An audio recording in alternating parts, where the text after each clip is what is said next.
곧 맨유와 격돌하는 레전드 손흥민이 또 하나의 의미 있는 기록에 도전합니다. 안토니오 콘테 감독 체제 아래 100호골입니다. 토트넘은 19일 오후 영국 맨체스터 올드 트래퍼드에서 맨유와 맞붙습니다. 현재 토트넘은 승점 23점으로 리그 3위를 달리고 있습니다.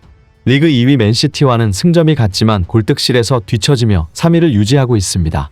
맨유는 승점 15로 6위를 달리고 있고 토트넘보다 한 경기를 덜한 상태입니다.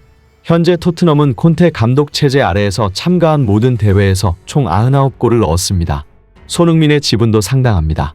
이 99골 가운데 손흥민은 25골을 넣었는데 25% 정도 됩니다. 손흥민으로서는 콘테 감독 아래 100호골을 넣으면서 맨유 원정 승리도 노리고 있으며 현재 손흥민은 올 시즌 5골 2도움을 기록하고 있습니다. 손흥민은 맨유에 그렇게 강하지는 않았습니다.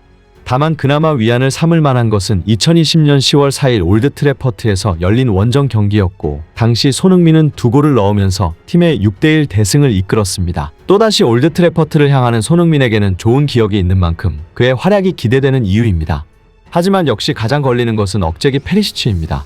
페리시치는 손흥민과 같이 맨유전 선발로 나올 가능성이 크고 손흥민과 페리시치가 맨체스터 유나이티드전에서 무득점 징크스를 깰 수 있을까? 라는 제목이 대서특필될 정도로 우려를 사고 있습니다. 19일 영국 언론 풋볼 런던은 토트넘의 선발 라인업을 예상했는데 가장 눈에 띄는 변화는 페리시치, 케인, 손흥민의 3톱 구성이었습니다. 안토니오 콘테 감독 역시 윙어 페리시치에 대한 힌트를 남겼습니다. 지난 17일 맨유전 데뷔 기자회견에서 콘테는 난 3명의 스트라이커를 둔 3-4-3 포메이션을 선호한다. 모우라가 부상에서 회복 중이고 브라이언 힐은 큰 발전을 하고 있다라며 페리시치도 공격수로 뛸 수 있다. 맨유전에서 그 역할을 할 수 있다. 라고 설명했습니다. 두 선수 모두 뛰어난 양발 활용 능력을 갖추고 있는 만큼 3톱 조합에서는 위협적인 모습을 보일 수 있지만서도 영국 현지에서는 콘테의 지나친 페리시치 집착이 문제가 되고 있습니다. 손흥민은 지금껏 사모이 전형에서 뛰어난 활약을 해왔고 페리시치가 없을 때마다 공격 포인트를 기록해왔는데 히샬리송과 클로셉스키가 부상당한 상황에서 굳이 페리시치를 올리면서까지 3-4-3을 써야겠냐는 것입니다. 이런 상황에서 요리스의 발언이 화제가 되고 있습니다. 얼마 전 요리스는 웨스트햄전이 끝나고 팀의 전술에 대해 이렇게 말했습니다. 경기가 끝난 후 여러 가지 감정이 들었다. 긍정적인 면은 여전히 무패 행진을 이어간 것이다. 하지만 경기 내용은 실망스러웠다. 우리가 지난 몇 시즌보다 더 좋은 경기를 펼치는 것을 원한다면 세부적인 부분이 달라져야 한다. 우리는 모든 경기에서 승리하고 싶지만 모든 것을 컨트롤할 수는 없다. 콘테의 전술을 작심 비판하는 발언이었습니다. 콘테는 손흥민을 희생시키면서 페리시치를 기용했고 두 선수는 상반된 활약을 펼쳤습니다.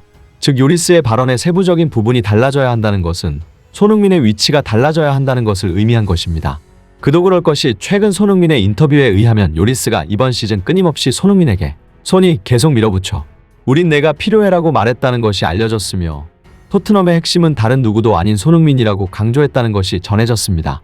지난 시즌 득점왕에 등극한 손흥민을 뒤에서 봐온 요리스는 주장으로서 현재 상황이 얼마나 부당한지 알고 있는 것입니다. 특히 요리스가 작심 발언을 내뱉은 이상 토트넘은 불안에 떨 수밖에 없는데요. 요리스는 지난 시즌 유로파리그에서 탈락이 확정됐을 때 마치 작정이라도 한 듯 자신이 느낀 팀 내 분위기를 그대로 언론을 통해 전달했습니다. 요리스는 수치스럽다. 지금 구단에서 벌어지고 있는 상황이 경기 결과를 통해 드러나고 있다. 우리는 기본이 부족하다. 라는 수위 높은 발언으로 실망감을 내비쳤습니다. 잉글랜드 일간지 데일리 메일에 따르면 토트넘은 불만을 품은 요리스가 팀을 떠날 가능성에 대비해 영입 후보군을 작성 중이라고 보도했습니다. 요리스는 월드클래스가 득실거리는 프랑스 국가대표팀의 주장이기도 한 초특급 골키퍼입니다. 요리스를 잃는다면 토트넘은 막대한 전력 손실입니다. 한국 팬들에게 요리스는 별로 좋은 기억이 있는 선수는 아닙니다. 요리스는 지난 2020년 7월 열린 에버튼과의 프리미어리그 경기 중 손흥민과의 충돌로 주목받았기 때문입니다. 다만 요리스는 콘테의 전술을 비판하면서까지 손흥민에 대해 변함없는 신뢰감을 드러냈습니다. 한편 바르셀로나의 사비 감독이 자신의 경기 철학과 전술에 잘 맞는 최고의 능력을 지닌 선수로 손흥민을 평가한다고 전해졌습니다. 사비는 과거 선수 시절부터 감독이 된 지금도 이 능력의 중요성을 강조하고 있는데요. 그것은 눈앞의 상황에만 매몰되지 않고 보이지 않는 다른 선수의 움직임까지 포착해 활용하라는 특별한 능력입니다. 매체 디애슬레틱은 서드맨은 방어할 수 없다는 사비의 말을 빌려오며 현재 훌륭한 서드맨의 적절한 예시로 한국의 손흥민을 들었습니다. 바로 직전이 아닌 그 이전, 그 다음 상황까지 예측하는 손흥민의 가치를 사비도 높게 평가한 셈입니다.